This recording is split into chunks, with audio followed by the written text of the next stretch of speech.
Hi, welcome to the ಮೈಂಟೀಸ್ veg recipes. ಕುಂಬಳಕಾಯಿಯನ್ನು ಬಳಸಿ ಒಂದು ಸೂಪರ್ ಆಗಿರ್ತಕ್ಕಂತಹ ಪಲ್ಯ ರೆಸಿಪಿಯನ್ನು ನಾನು ಮಾಡ್ತಾಯಿದ್ದೀನಿ.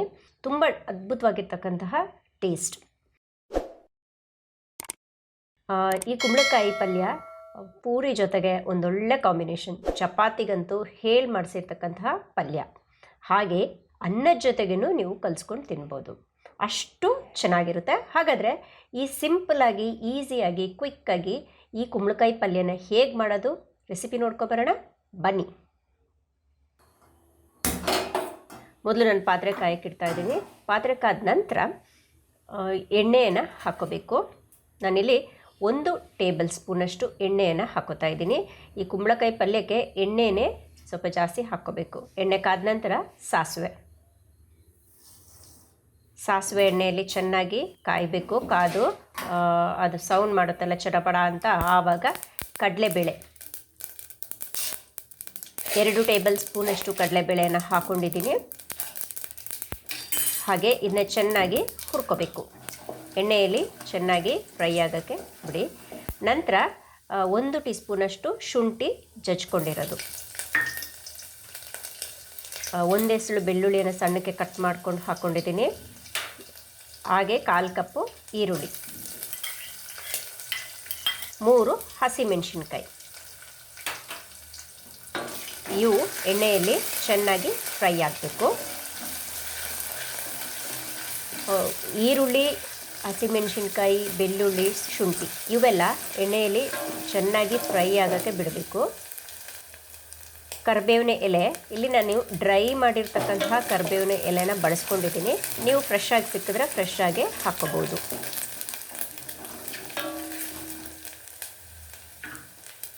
ಕಾಲು ಟೀ ಸ್ಪೂನ್ ಅರಿಶಿನ ಪುಡಿ ಹಾಕ್ಕೊಂಡು ಚೆನ್ನಾಗಿ ಫ್ರೈ ಮಾಡ್ಕೊಳ್ಳಿ. ಅರಿಶಿನ ಪುಡಿ ಹಾಕ್ಕೊಂಡ ತಕ್ಷಣ ಈರುಳ್ಳಿ ಎಲ್ಲ ಒಂಥರ ಕ್ರಿಸ್ಪಿನೆಸ್ ಬರ್ತಾ ಹೋಗುತ್ತೆ.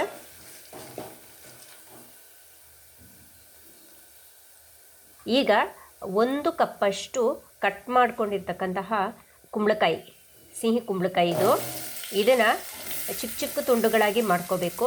1 ಕಪ್ಪಷ್ಟಿದೆ. ಸಿಪ್ಪೆ ಸಮೇತ ನಾನು ಇಲ್ಲಿ ಕುಯ್ದಿಟ್ಕೊಂಡಿದ್ದೀನಿ. ಇದನ್ನು ಹಾಕ್ಕೊಂಡಿದ್ದೀನಿ.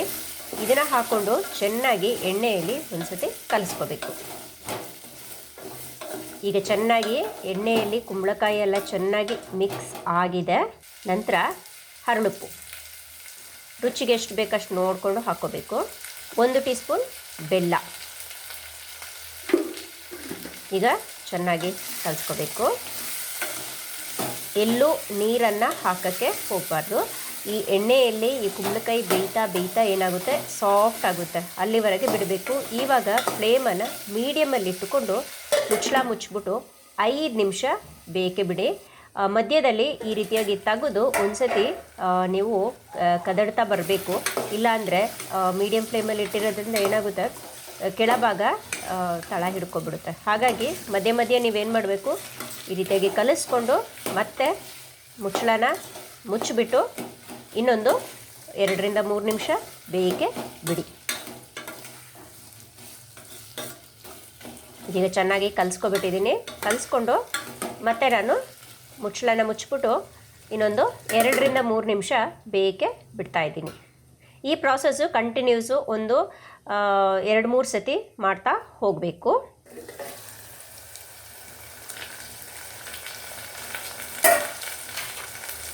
ಕುಂಬಳಕಾಯಿ ಪಲ್ಯ ಚೆನ್ನಾಗಿ ಬೇಯಬೇಕು. ಇವಾಗ 1 ಟೀ ಸ್ಪೂನಷ್ಟು ತುಪ್ಪನ ಹಾಕ್ಕೊಂಡು ಚೆನ್ನಾಗಿ ಕಲಿಸ್ಕೊತಾ ಇದ್ದೀನಿ. ಕುಂಬಳಕಾಯಿಗೆ ತುಪ್ಪ ಬಿದ್ದ ತಕ್ಷಣ ಅದರದ್ದು ರುಚಿ ಅದ್ಭುತವಾಗಿರುತ್ತೆ.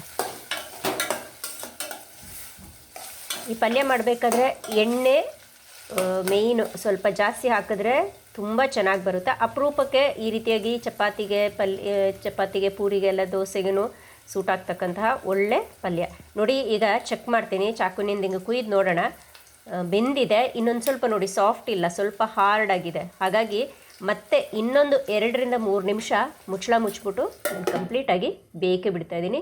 ಸ್ಟವನ್ನು ಕಂಪ್ಲೀಟಾಗಿ ಸಿಮ್ಮಾಗಿ ಇಟ್ಕೊಂಡು ನೀವು ಇದನ್ನ ಬೇಯಿಸಬೇಕು. ಹಾಗೆ ಮಧ್ಯ ಈ ಮುಚ್ಚಳ ತೆಗೆದು ಕದಡ್ತಾ ಬರಬೇಕು. ಇದು ಪ್ರಾಸೆಸ್ ಒಂದು 5 ರಿಂದ 6 ನಿಮಿಷದವರೆಗೆ ತಗೊಳುತ್ತೆ ಈ ಪಲ್ಯ ರೆಸಿಪಿ ಮಾಡಬೇಕಾದ್ರೆ. ತುಂಬ ಈಸಿ. ಓಕೆ, ಇದೀಗ ಬೆಂದಿದೆ. ನಾನೇನು ಮಾಡ್ತೀನಿ, ಕೊನೆಯಲ್ಲಿ ಕಾಳು ಮೆಣಸನ್ನ ಜಜ್ಜಿಬಿಟ್ಟು ಕ್ರಷ್ ಆಗಿ ಮಾಡ್ಕೊಂಡಿರ್ತಕ್ಕಂತಹ ಕಾಳು ಮೆಣಸನ್ನು ನಾನು ಕೊನೆಯಲ್ಲಿ ಹಾಕ್ಕೊಂಡು ಕಂಪ್ಲೀಟಾಗಿ ಮಿಕ್ಸ್ ಮಾಡ್ಕೋಬೇಕೀಗ. ಹಸಿ ತೆಂಗಿನಕಾಯಿ ಇದ್ದರೆ ನೀವು ತುರಿದ್ಬಿಟ್ಟು ಹಾಕ್ಕೋಬೋದು, ರುಚಿ ಇನ್ನೂ ಚೆನ್ನಾಗಿರುತ್ತೆ. ಇಲ್ಲಾಂದರೆ ಚಿಕ್ಕದಾಗಿ ಕುಯ್ದು ಹಾಕ್ಕೊಂಡ್ರು ಚೆನ್ನಾಗಿರುತ್ತೆ. ಈಗ ಸ್ಟವನ್ನು ಆಫ್ ಮಾಡ್ಕೊಂಡ್ಬಿಟ್ಟಿದ್ದೀನಿ. ಕಾಳುಮೆಣಸು ಹಾಕಿದ್ಮೇಲೆ ಸ್ಟವನ್ನು ಆಫ್ ಮಾಡ್ಕೊಬಿಡಿ, ಇಲ್ಲಾಂದರೆ ಕಹಿ ಉಳಿಯುತ್ತೆ. ಓಕೆ, ಈಗ ಕಂಪ್ಲೀಟಾಗಿ ರೆಡಿ ಆಗಿದೆ ಪಂಪ್ಕಿನ್ ಪಲ್ಯ, ಕುಂಬಳಕಾಯಿ ಪಲ್ಯ. ತುಂಬ ಚೆನ್ನಾಗಿರುತ್ತೆ. ಈ ರೀತಿಯಾಗಿ ನಾನು ತೋರಿಸ್ಕೊಟ್ಟಿರೋ ಮೆಥಡಲ್ಲಿ ನೀವು ಟ್ರೈ ಮಾಡಿ, ಸೂಪರಾಗಿ ಬರುತ್ತೆ. ಟೇಸ್ಟ್ ಅಂತೂ ಅದ್ಭುತ. ಮತ್ತೆ ಮನೆಯಲ್ಲಿ ಕೇಳಿ ಮಾಡಿಸ್ಕೊಂಡು ತಿಂತಾರೆ, ಅಷ್ಟು ಚೆನ್ನಾಗಿರುತ್ತೆ. ಹಾಗಾದರೆ ಫ್ರೆಂಡ್ಸ್, ನೋಡ್ಕೊಂಡ್ರಲ್ಲ ಈ ಕುಂಬಳಕಾಯಿ ಪಲ್ಯನ ಎಷ್ಟು ಸಿಂಪಲ್ಲಾಗಿ ಹೇಗೆ ದಿಢೀರಾಗಿ ಮಾಡ್ಬೋದು ಅಂತ. ತುಂಬ ಒಳ್ಳೆ ರೆಸಿಪಿ, ನೀವು ಖಂಡಿತವಾಗ್ಲೂ ಟ್ರೈ ಮಾಡಿ. ಹಾಗೆ ಹೇಗಿತ್ತು ಅಂತ ನನಗೆ ಕಮೆಂಟ್ ಮೂಲಕ ತಿಳಿಸಿ. ಎಲ್ಲರಿಗೂ ಈ ರೆಸಿಪಿನ ಶೇರ್ ಮಾಡಿ. ಇಷ್ಟ ಆಗಿದರೆ ಒಂದು ಲೈಕ್ ಕೊಡಿ. ಮತ್ತು ಈ ರೀತಿಯಾದ ಡಿಫ್ರೆಂಟ್ ಆಗಿರ್ತಕ್ಕಂತಹ ರೆಸಿಪೀಸ್ಗೆ ದಮಯಂತೀಸ್ ವೆಜ್ ರೆಸಿಪೀಸ್ ಚಾನಲ್ನ ಸಬ್ಸ್ಕ್ರೈಬ್ ಮಾಡಿ. ಮತ್ತೊಂದು ಹೊಸ ವಿಡಿಯೋದೊಂದಿಗೆ ಮತ್ತೆ ಸಿಗ್ತೀನಿ. ವಿಡಿಯೋ ನೋಡಿದ್ದಕ್ಕೆ ಧನ್ಯವಾದ.